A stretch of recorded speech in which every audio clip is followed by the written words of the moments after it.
Imagine an ancient book. Its pages, thin and delicate, hold the weight of history. Generations have turned to it for guidance, for comfort, for truth. The words, etched in ink, seem timeless, unchanging. This book, a beacon of faith, has shaped civilizations and anchored souls. Its message, whispered across centuries, speaks of a God who loves, a God who redeems, a God who promises a hope beyond our understanding. Yet, something strange is happening.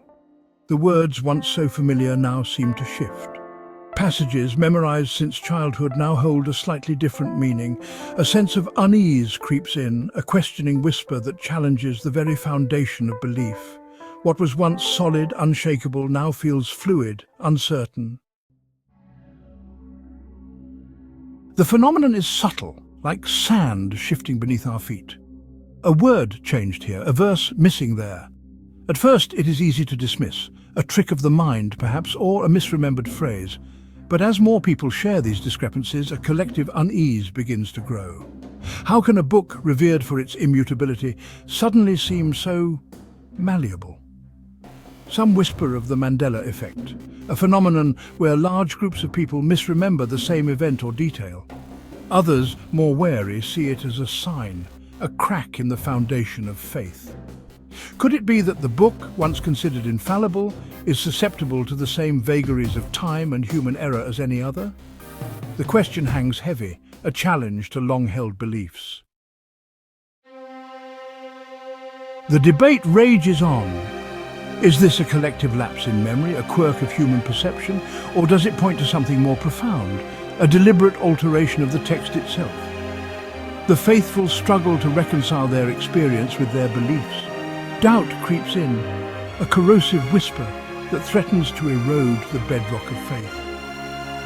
But what if the answer lies not in clinging tighter to the letter of the law, but in embracing the Spirit?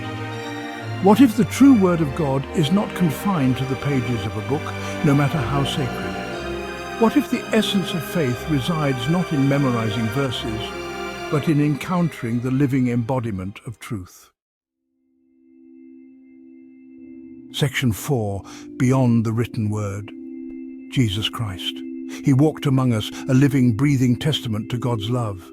He spoke words of comfort, of challenge, of radical grace. He touched the untouchable, healed the sick, embraced the outcast.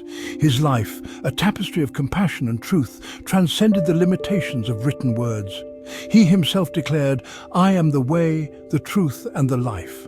Not a book, not a doctrine, not a set of rules. He is the Word made flesh, the divine message embodied in human form. To encounter him is to encounter the heart of God, a love so vast, so unconditional, that it defies our attempts to contain it within the pages of any book. Section 5. The Living Word. The true essence of faith, then, lies not in clinging to the shifting sands of memory or the literal interpretation of ancient texts. It lies in recognizing Jesus as the eternal message, the living Word of God. He is the lens through which we are meant to read the world, the filter through which we are to interpret our experiences. When we encounter Jesus, our fear transforms into faith. Our legalism crumbles in the face of his radical grace. Our idols, exposed by his love, turn to dust.